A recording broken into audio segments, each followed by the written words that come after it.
बिस्मिल्लाहिर्रहमानिर्रहीम। Dear students, हमारा आज का लेक्चर ईटा मेडिकल टेस्ट 2017 के बायोलॉजी MCQs के हवाले से है। इसी मेडिकल टेस्ट जो 2017 में हुआ था उसके बायोलॉजी MCQs के लिए 2 लेक्चर अपलोड हुए हैं। ये उसी सिलसिले का तीसरा और आखिरी लेक्चर है।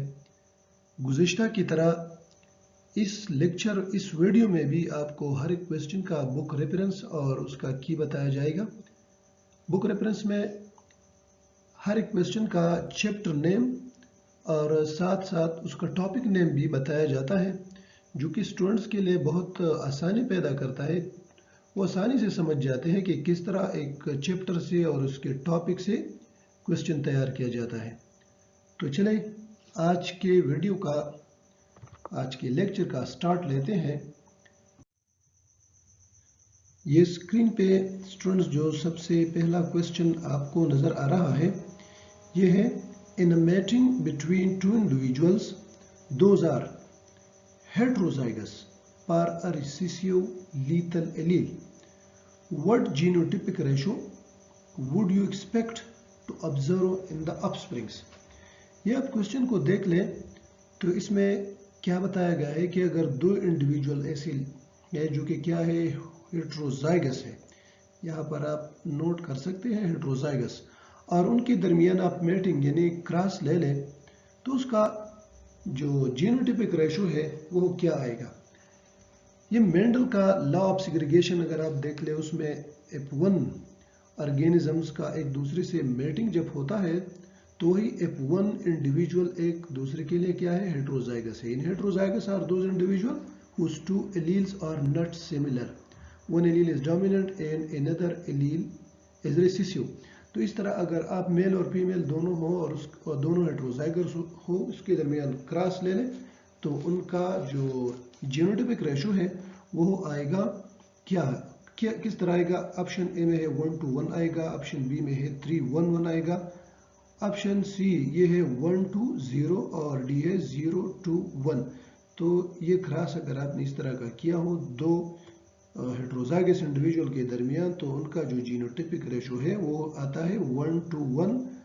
तो ये ऑप्शन ए इस क्वेश्चन का सही जवाब है। 1:1 is the expected ratio, exact ratio. 1 homozygous dominant आएगा, 2 हेट्रोजाइगस इंडिविजुअल आएंगे और 1 होमोजाइगस रिसेसिव आएगा। ये मेंडल का लॉ ऑफ सेग्रीगेशन जो कि इनहेरिटेंस के चैप्टर में डिस्कस हो चुका है, उसी हवाले से ये क्वेश्चन लिया गया है।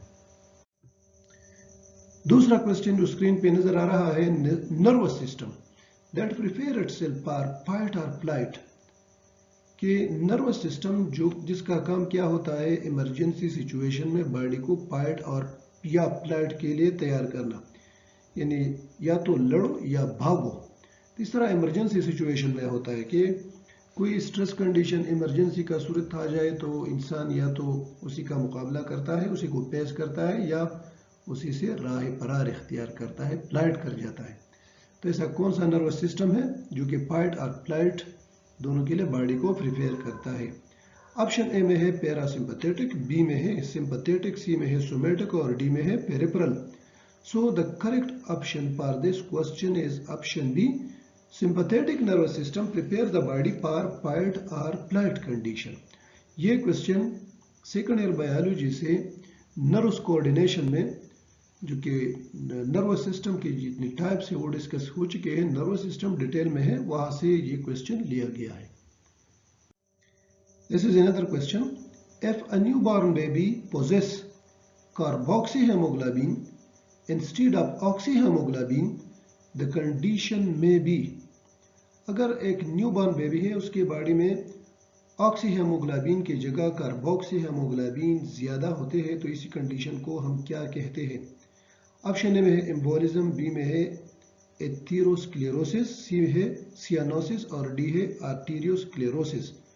तो सबसे पहले तो ये नोट कर ले कि यहाँ पर जो दिए गए हैं न्यूबॉर्न बेबी, उसके बॉडी में कार्बोक्सीहेमोग्लोबिन और ऑक्सीहेमोग्लोबिन का जिक्र हुआ है कि अगर बॉडी में कार्बोक्सी हेमोग्लोबिन ज़्यादा है, कार्बोक्सी हेमोग्लोबिन, ये carboxy hemoglobin is a molecule formed by the combination of hemoglobin with carbon dioxide, and oxyhemoglobin is a compound which is formed by the combination of oxygen with hemoglobin. तो इसी condition को अगर oxy haemoglobin कम हो, carboxy haemoglobin ज़्यादा हो, तो इसी condition को हम कहते हैं cyanosis. Option C is the correct answer. और ये cyanosis it refers to a bluish cast to the skin and mucous membrane. यानी इसे हम नीला यरकान भी कहते हैं सियानोसिस को, जब बॉडी में ऑक्सी हेमोग्लोबिन की कमी आ जाए, इसको हम कहते हैं cyanosis. Option C is the correct answer. Another question, if 100 milliliter of arterial blood oxygen provided to the tissue is, यानी आर्टीरियल ब्लड अगर 100 मिलीलीटर हो तो ये 100 millilitre of arterial blood tissue को कितना ऑक्सीजन सप्लाई करता है. How much oxygen is provided by each 100 millilitre of arterial blood to the tissue, यही क्वेश्चन है. ऑप्शन ए में है 2 मिलीलीटर, बी में है 3 मिलीलीटर, सी है 4 मिलीलीटर और डी है 5 millilitre. So the correct option here is option D. Each 100 milliliter of arterial blood provide 5 milliliter of oxygen to the tissue. और ये क्वेश्चन सेकेंड ईयर की बायोलॉजी में रेस्पिरेशन का जो चैप्टर है उसी में टॉपिक है transport of respiratory gases. Respiratory gases oxygen और कार्बन डाइऑक्साइड को कहते हैं. तो transport of oxygen in the blood अगर आप पढ़ ले तो वहां से आपको ये जो क्वेश्चन लिया गया है ये और इसका आंसर ये आपको मिल सकता है उसी टॉपिक में. क्वेश्चन है, if black and white true breeding mice are mated and their result is all grey offspring, what inheritance pattern would this be indicative of? Question में क्या है कि अगर पेरेंट्स कैसे हो, पेरेंट्स हो ब्लैक और वाइट और उसके जो F1 इंडिविजुअल्स आते हैं वो किस कलर के हो, ग्रे कलर के, तो आप किस किस्म का इनहेरिटेंस प्रेडिक्ट करते हैं कि ये इनहेरिटेंस किस टाइप का है. सो ऑप्शन ए में है डोमिनेंस, बी में है कोडोमिनेंस, सी में है मल्टीपल एलील, डी में है इनकम्प्लीट डोमिनेंस. इस सवाल का सही जवाब option D, it is a case of incomplete dominance. Incomplete dominance है ये केस, और ये इनहेरिटेंस के चैप्टर में डिविएशंस फ्रॉम मेंडेलियन लॉ, तो वहाँ पर डोमिनेंस, कोडोमिनेंस, मल्टीपल एलील्स और इनकम्प्लीट डोमिनेंस, ओवर डोमिनेंस, ये सारे डिस्कस हुए हैं. वहाँ से आपको ये क्वेश्चन और इसका आंसर मिल सकता है उसी टॉपिक से. क्वेश्चन देख ले स्क्रीन पे. Which of the following do not play a role in intracellular movement? ये नीचे जो साइटोस्केलेटन दी गई है option A, B, C, D में कौन सा साइटोस्केलेटन सेलुलर मूवमेंट यानी जिसको हम साइक्लोसिस कहते हैं उसी के लिए रिस्पॉन्सिबल नहीं है. तो देखिए ऑप्शन को. ऑप्शन ए में है microfilament and intermediate filament, B में है माइक्रोफिलामेंट एंड माइक्रोट्यूब्यूल्स, सी में है इंटरमीडिएट फिलामेंट्स एंड माइक्रोट्यूब्यूल्स और डी में है ओनली माइक्रोफिलामेंट्स. तो इस क्वेश्चन का सही ऑप्शन ये है option C, the intermediate filament and microtubule do not play a role in intracellular movement, जिसको हम साइक्लोसिस कहते हैं या साइटोप्लाज्मिक मूवमेंट कहते हैं. यहाँ पर जो 3 किस्म के साइटोस्केलेटन है वो है माइक्रोफिलामेंट, इंटरमीडिएट फिलामेंट और माइक्रोट्यूब्यूल्स. तीनों का अलग अलग फंक्शन है. Microfilament is responsible for intracellular movement यानी साइक्लोसिस के लिए रिस्पॉन्सिबल है, तो ऑप्शन ए हो नहीं सकता, ये तो रिस्पॉन्सिबल है, it play a role in intracellular transport. इस तरह ऑप्शन बी में भी माइक्रोफिलामेंट जिक्र किया गया है जो कि इंट्रासेलुलर मूवमेंट के लिए रिस्पॉन्सिबल है. ऑप्शन डी में भी माइक्रोफिलामेंट है जो कि इंट्रासेलुलर मूवमेंट के लिए रिस्पॉन्सिबल है, जबकि सी में इंटरमीडिएट फिलामेंट्स और माइक्रोट्यूब्यूल्स दी गई है. So this intermediate filaments are responsible for maintaining shape of the cells. It is the function of these filaments. और microtubule are responsible for cell division, यानी माइटोसिस और मियोसिस, उसी के लिए माइक्रोट्यूब्यूल्स रिस्पॉन्सिबल है. तो ऑप्शन सी इस question का सही जवाब है. ये क्वेश्चन फर्स्ट ईयर की बायोलॉजी में first chapter cell structure and function, उसमें है सेल ऑर्गेनेल्स, और सेल ऑर्गेनेल्स में cytoskeleton and types of cytoskeleton discuss हुई है. तो ये क्वेश्चन और इसका आंसर आपको उस टॉपिक से मिल सकता है. Another question, which statement about thylakoids in eukaryotes is not correct? Thylakoid के हवाले से जो स्टेटमेंट दी गई है इनमें 3 सही है, 1 गलत है. तो गलत कौन सा है? ऑप्शन ए है thylakoid are assembled into stacks. Thylakoid stack की शक्ल में होते हैं और इस स्टैक को हम ग्रेनम कहते हैं. तो ये करेक्ट है अबाउट द थाइलाकॉइड्स. बी में है thylakoid exist is maze of folded membrane, यानी थाइलाकॉइड फोल्डेड मेम्ब्रेन की सूरत में होते हैं. सी में है the space surrounding thylakoid is called stroma. Thylakoid के इर्द गिर्द जो स्पेस है यानी जिल लाइक पोर्शन है उसी को स्ट्रोमा कहते हैं. ये ऑप्शन थाइलाकॉइड के लिए करेक्ट है. डी में है thylakoid contain chlorophyll. Thylakoid membrane में क्लोरोफिल मॉलिक्यूल होते हैं, ये भी करेक्ट है. तो ऑप्शन बी थाइलाकॉइड के लिए जो स्टेटमेंट है that is incorrect about the thylakoid, यानी thylakoid exist is maze of folded membrane, it is incorrect और do not correct about the thylakoids. ये क्वेश्चन फर्स्ट ईयर की बायोलॉजी से बायोएनर्जेटिक्स के चैप्टर में भी प्लास्टिड का जिक्र हुआ है, क्लोरोप्लास्ट का, और चैप्टर फर्स्ट में भी क्लोरोप्लास्ट का जिक्र है सेल ऑर्गेनेल में. तो दोनों जगह से आपको ये क्वेश्चन, इसका आंसर ये मिल सकता है. The 3 non-ineffective genes in HIV are. HIV में कुल मिला के ये जो HIV human immune deficiency virus है इसमें कुल 9 जीन्स है और उसको फिर तकसीम किया गया है 6 जीन्स और 3 जीन्स. तो 6 जीन्स का अलग फंक्शन है और 3 जीन्स का अलग फंक्शन है. ये जो 3 जीन्स है और नॉन इफेक्टिव है, ये इन्फेक्शन के लिए रिस्पॉन्सिबल नहीं है. वो 3 जीन्स कौन से हैं? ऑप्शन ए में है जो इसके 3 जीन्स डिस्कस है, ऑप्शन बी में, सी में और डी में. तो इस क्वेश्चन का सही जवाब ऑप्शन डी है, यानी जो 3 jeans which are not responsible for the infection ability of the HIV are GEC-POL and NO genes. ये 3 जीन्स ये रिस्पॉन्सिबल है structural protein synthesis of the HIV, और बाकी का जो 6 जीन्स है वो रिस्पॉन्सिबल है प्रोटीन की इन्फेक्शन एबिलिटी को कंट्रोल करने के लिए.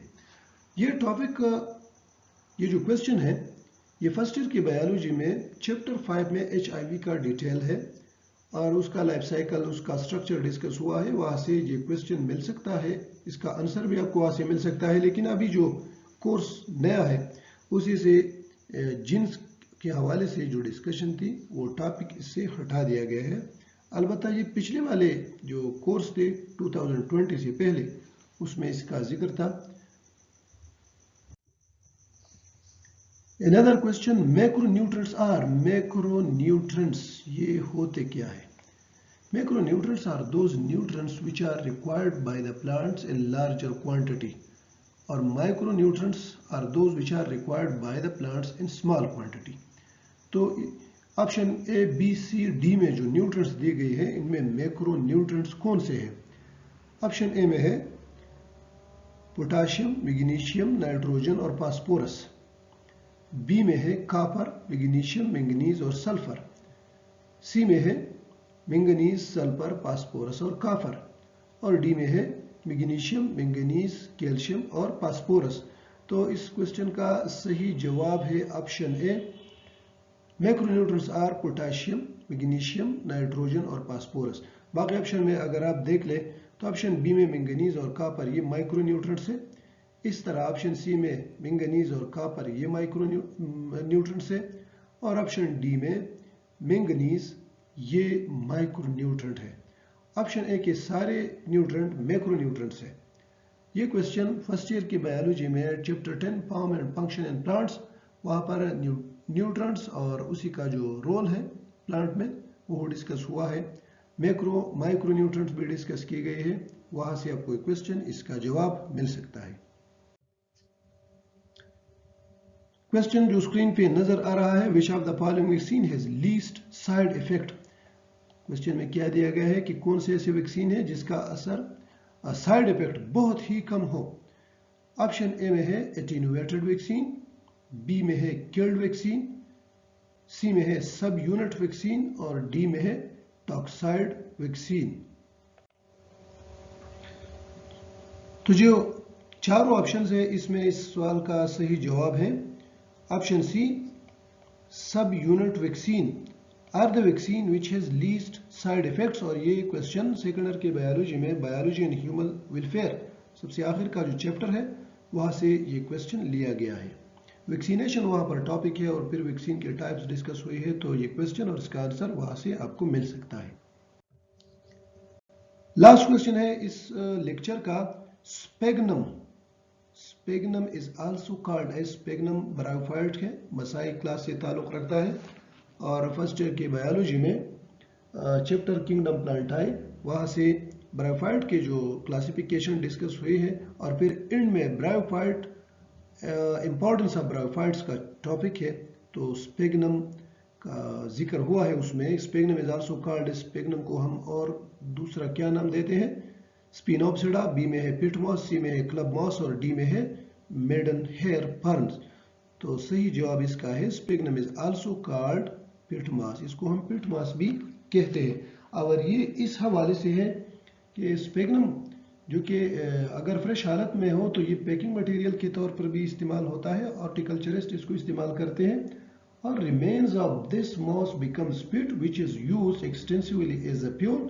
तो अगर इसके रिमेन्स हो वो that are used as a peat, so we call it peat moss. ये 2017 ईटा मेडिकल टेस्ट के जितने भी MCQs थे वो 3 लेक्चर्स में आपको डिलीवर किए गए। उम्मीद है आपको हमारे जो लेक्चर्स हैं वो वीडियोस वो आपको पसंद आ चुके होंगे। हमारे चैनल को सब्सक्राइब करना मत भूलिएगा। Thank you for watching the video.